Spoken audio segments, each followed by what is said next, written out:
The Trump DeFi project that the Trump sons have been talking about, more information has been revealed about this. There's this mysterious page I have open up. It's called worldlibertyfinancial.com. It says coming soon. World Liberty Financial. Yeah, World feels Liberty. Very American. The tagline is "Be Defiant." This has been the DeFi project, and like, it's been unclear so far what this is, and it's not now clear entirely what this is, but I think we have a few more hints, a few more detail.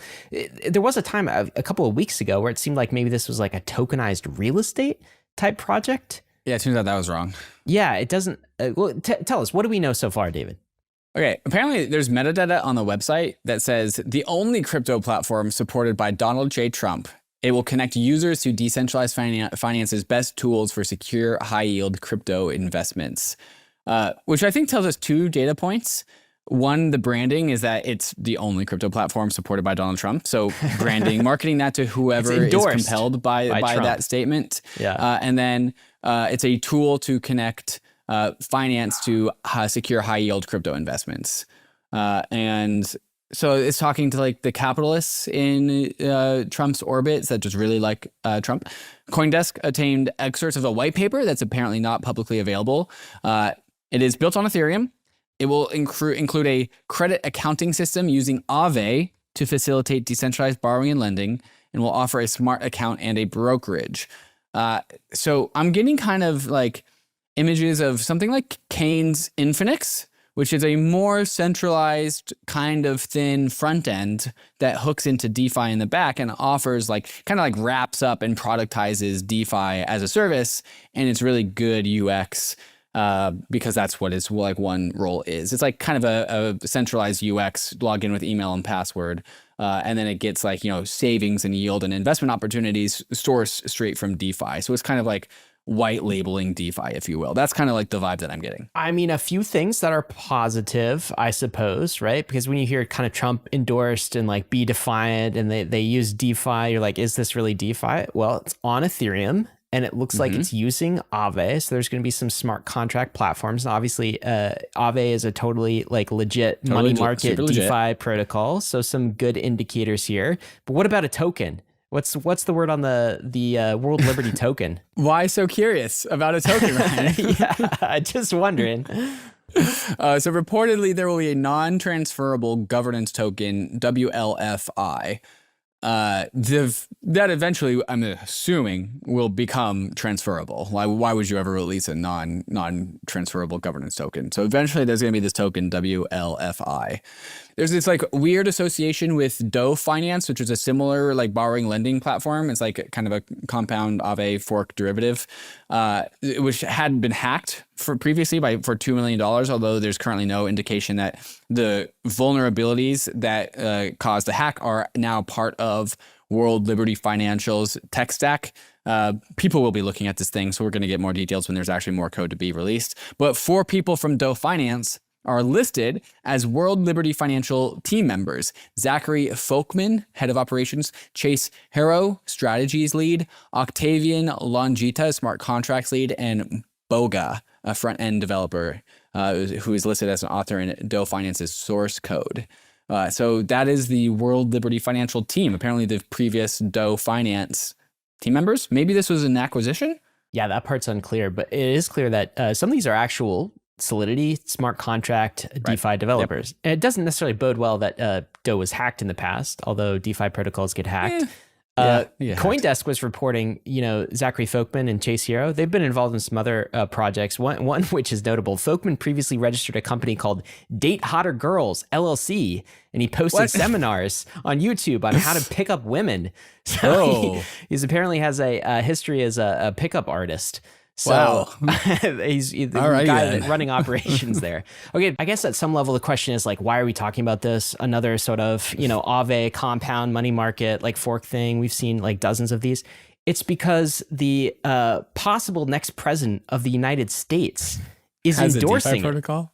Has a DeFi protocol? It's kind of a big deal. There's actually a video for this thing tweeted from the official Trump account on Twitter. I'll play this in the background, but what is this? This is like clips from him glowing up crypto It's just at the Bitcoin it's just a conference. promo video with a bunch of different clips of Donald Trump being Donald Trump, and then the speech in the background, the audio in the background is just excerpt from his Bitcoin 2024 conference speech.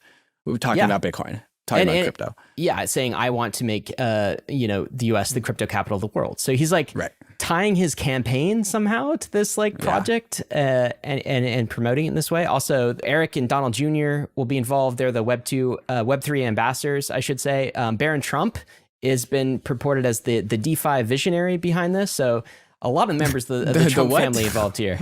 DeFi visionary. Oh my God.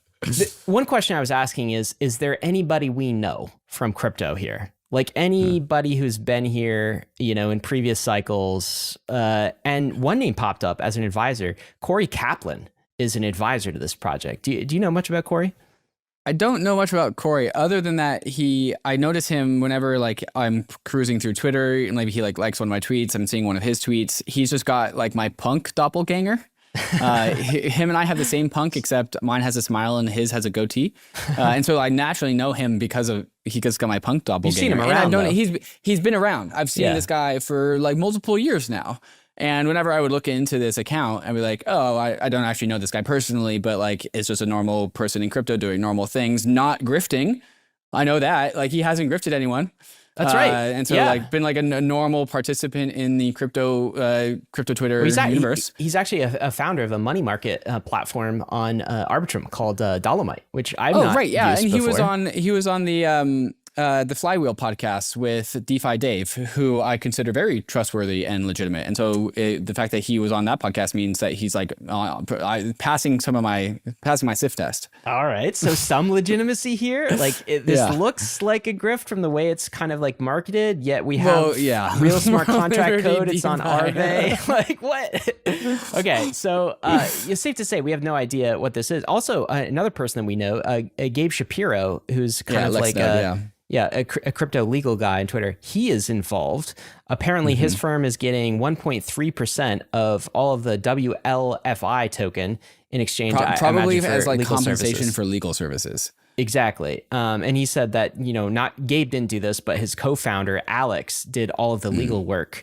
And he said, I'm fully supportive of it while not knowing much about it. And I believe it's likely been a very thorough legal process with AM Law 50 law firm advising.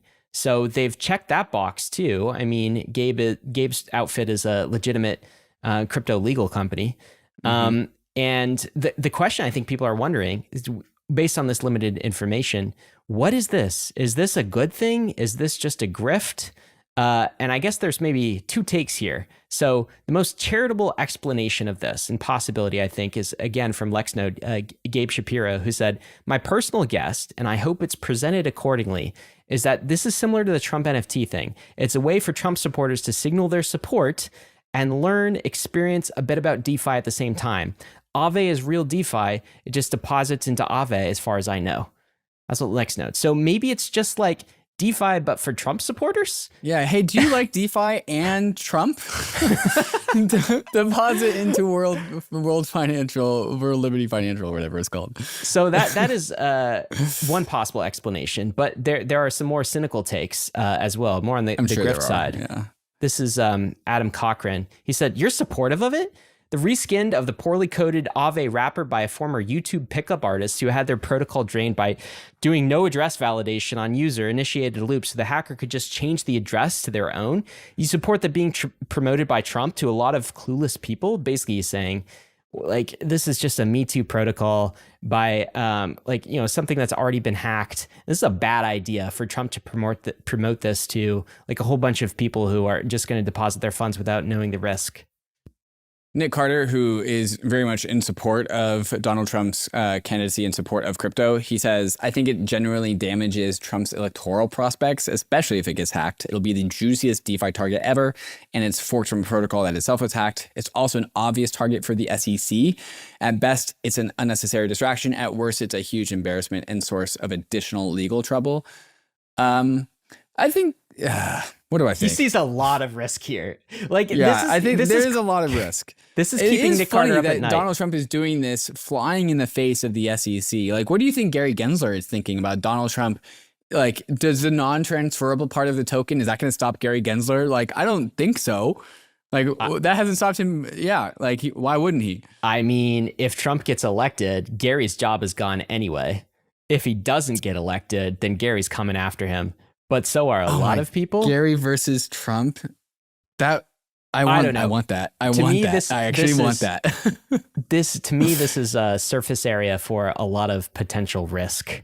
Imagine the two most litigious people going after each other. I mean, Nick Carter's going further. He's like, is there something that we as crypto Twitter can collectively do to stop the launch of World Liberty Coin? Like, this is keeping Nick up at night. He doesn't want Trump to go here at all because, like, okay, if this turns out to be some sort of a grift, a scheme, or a hack, I mean, imagine North Korea is looking at these smart contracts right now, and they're looking for holes. Right. They're looking to probe this thing. If they can imagine North Korea hacking the president of the United States DeFi project. Like, there's just so much surface area for risk here. And I mean, in the past, when Alex Mashinsky has effed around and SBF has effed around and Do Kwon, they've all like done this.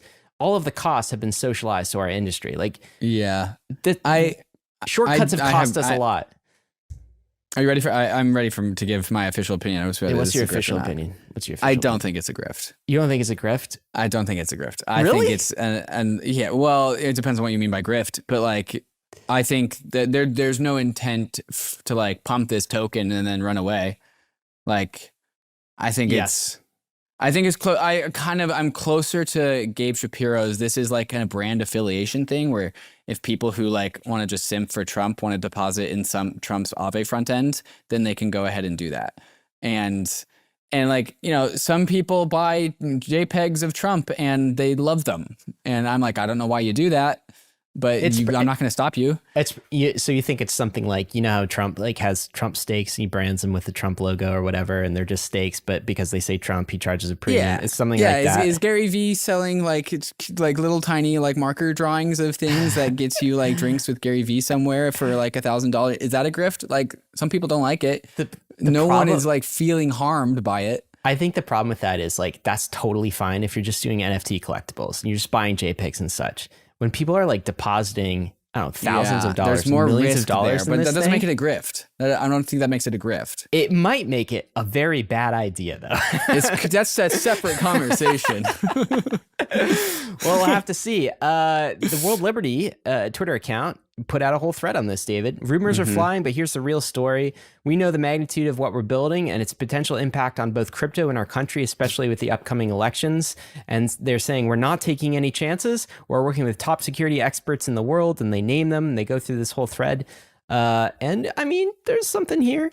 We want the U.S. pegged stablecoins to remain the world settlement layer for the next 100 years.